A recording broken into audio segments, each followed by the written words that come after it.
이사야 42장 21절로 25절입니다.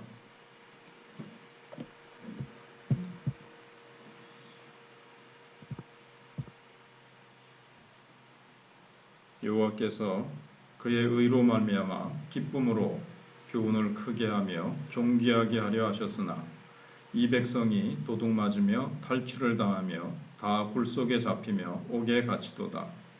노략을 당하되 구할 자가 없고 탈취를 당하되 되돌려주라 말할 자가 없도다. 너희 중에 누가 이 일에 귀를 기울이겠느냐? 누가 뒤에 올 일을 삼가 듣겠느냐? 야곱이 탈취를 당하게 하신 자가 누구냐? 이스라엘을 약탈자들에게 넘기신 자가 누구냐? 여호와가 아니시냐? 우리가 그에게 범죄하였도다. 그들이 그의 길로 다니기를 원하지 아니하며 그의 교훈을 순종하지 아니하였도다. 그러므로 여호와께서 맹렬한 진노와 전쟁의 위력을 이스라엘에게 쏟아 부으심에 그 사방에서 불타오르나 깨닫지 못하며 몸이 타나 마음에 두지 아니하는도다. 아멘.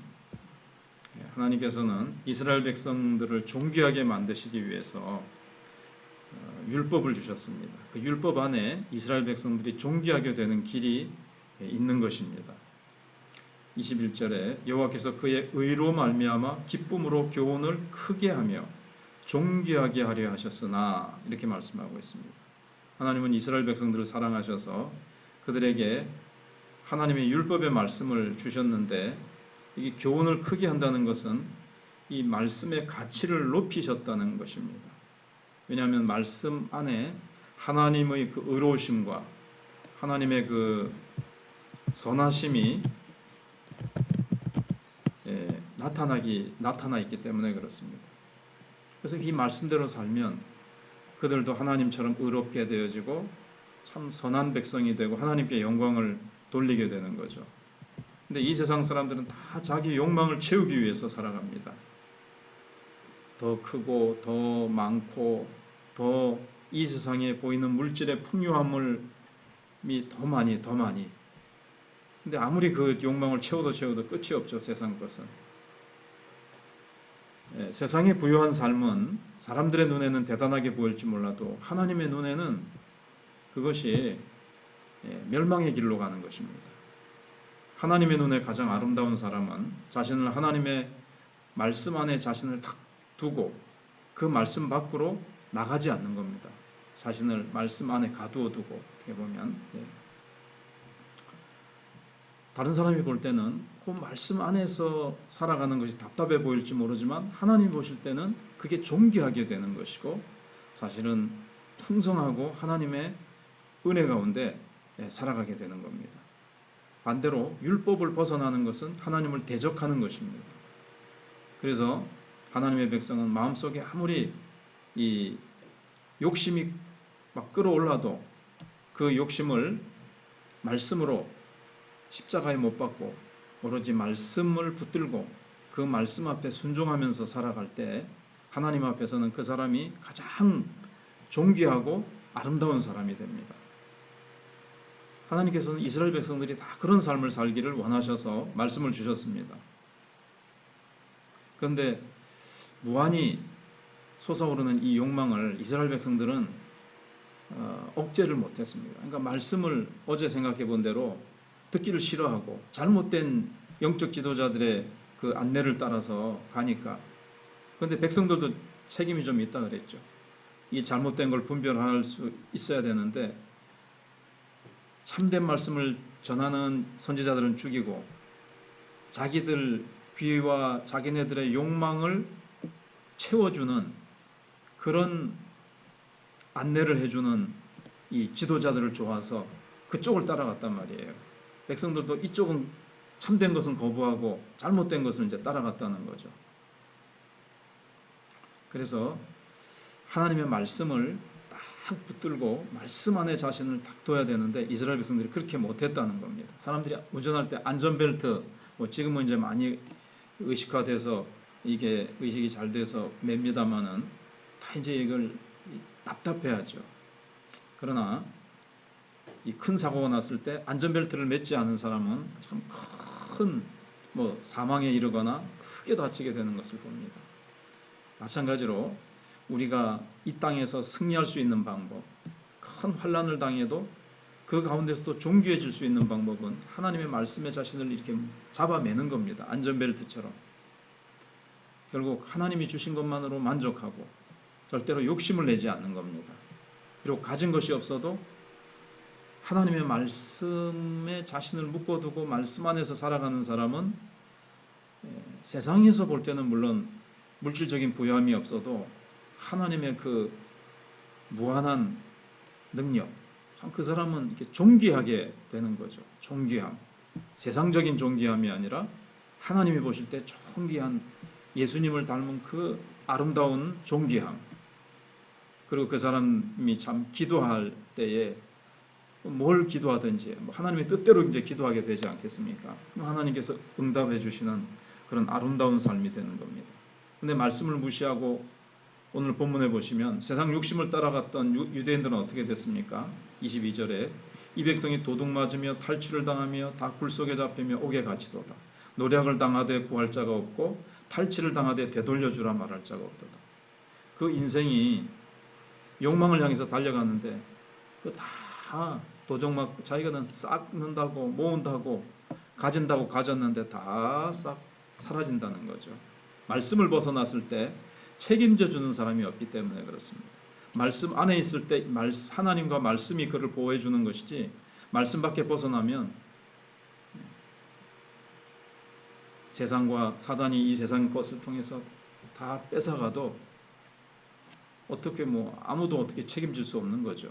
자기가 말씀 밖으로 벗어났는데 하나님의 은혜와 자비는 말씀의 범위 안에서 적용되는 것이지 말씀 밖으로 벗어나면 안 되는 겁니다.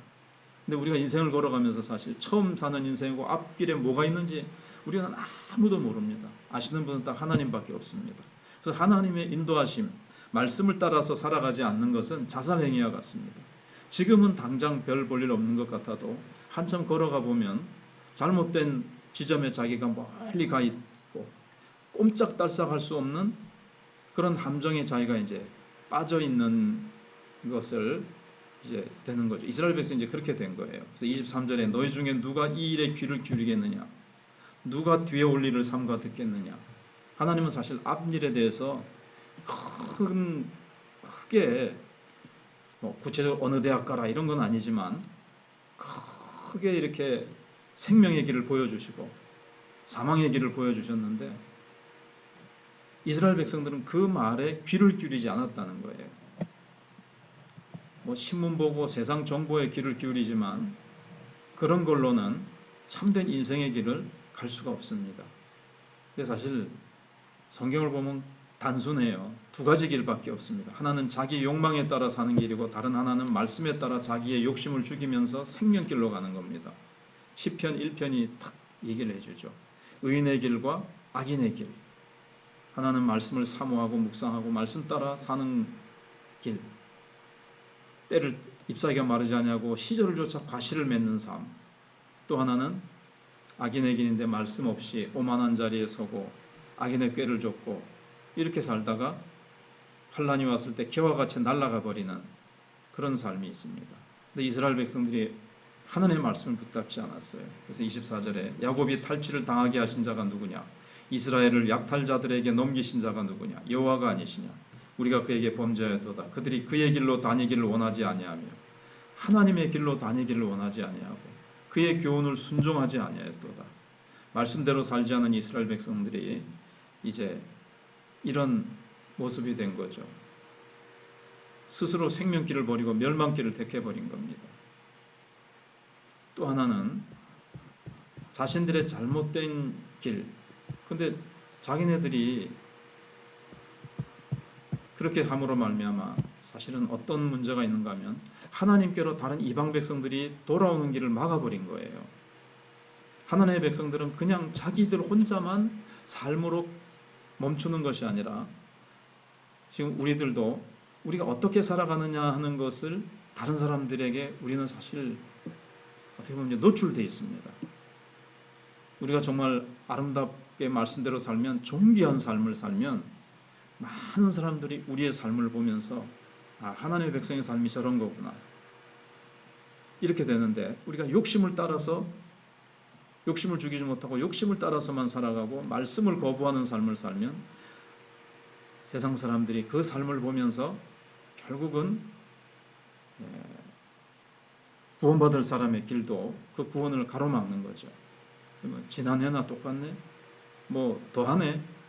라든가 하나님의 백성들에게 뭔가 기대했는데 거기서 이제 실망을 한다거나 우리가 생명길을 보여주지 못하게 되는 거죠.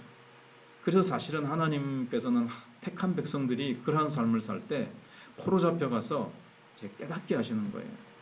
택한 백성이 아니라면 뭐 그렇게 살든 말든 하나님은 내버려 두실 텐데 정말 하나님께서는 25절인 대로 그러므로 여호와께서 맹렬한 진노와 전쟁의 위력을 이스라엘에게 쏟아부으심에 그 사방에서 불타오르나 깨닫지 못하며 몸이 타나 마음에 두지 아니하는도다.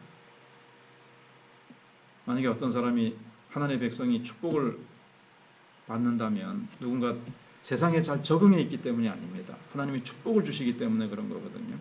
그런데 유다 백성들과 지도자들은 그들이 이제 하나님이 기뻐하시지 않는 길을 가면서도 아무런 조치를 취하지 않는 거예요. 당장은 괜찮은 것 같아도 사실은 여기 보면 사방으로 불 붙는 듯하나 막 지금 바벨론이 쳐들어올 거고 모든 것이 지금 막 하나님께서 다 지금 멸망길로 사실은 가고 있는데 못 깨닫는 거죠. 불구덩이 속으로 지금 가고 있는데도 못 깨닫고 불구덩이 속에 들어갔는데도 무감각해져 가지고 못 듣는다는 거예요. 사방에 불이 붙어서 자기를 향하여 불길이 막 번져오고 있는 것과 같다는 거예요. 이스라엘 백성들의 지금 상태가 바벨론이 이제 에워싸서 다 멸망시킨 사실은 역사적으로는 그런 배경을 가지고 있죠. 그럴 때 사실은 모든 것을 죄 짓는 생활에서 다 끊어버리고 주님 앞에 정말 손이 발이 되도록 회개하며 기도해야 되는데 하나님 지금 사방에 불이 붙어 있는데 어떻게 하면 좋겠습니까? 회개하면 하나님이 다 그 불을 끄시고 하나님께서 거기서 건지시고 다시 말씀을 붙들면 존귀하게 하실 건데 이스라엘 백성들은 그거를 알지 못하고 결국은 선지자들 통해서 계속 돌아오라고 말씀하셔도 이스라엘 백성들이 돌아오지 않냐므로 말미암아 바벨론에 포로 잡혀가게 되고 거기서 이제 유배 생활을 하면서 이제 깨닫게 되고 그래도 이제 불쌍히 여기셔서 하나님께서 나중에 이제 돌아오게 하시는데 진작에 하나님께서 말씀하실 때 그들이 깨닫고 돌아왔어야 했던 거죠. 그래서 우리는 하나님 앞에서 이 세상의 욕심을 따라서 세상의 평안함이 아니라 말씀을 따라서 살아갈 때 존귀하고 아름다운 그런 백성으로 만들어 주실 것입니다.